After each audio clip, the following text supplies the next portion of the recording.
Hello guys, welcome back to Guide with Samuel, and in this quick tutorial, I'll show you how to add and edit a table in Google Docs on your Windows PC.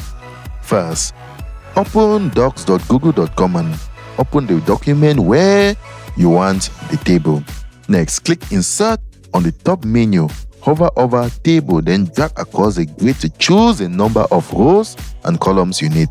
Release to insert the table. Then, to add or remove rows or columns, right-click a cell and choose Insert Row Above or Below, or Insert Column Left or Right, or select Delete Row/Column to remove them. After that, merge cells.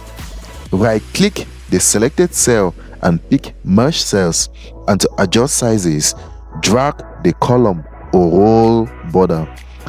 For formatting, right-click and choose Table Properties to change cell padding, alignment, background color, or border width. Finally, if you want a header row, type your headings in the top row and then format them bold. You can also copy formatting with the Paint Format tool. If you found this helpful, don't forget to like and subscribe to Guide with Samuel for more helpful tutorials. Thanks for watching.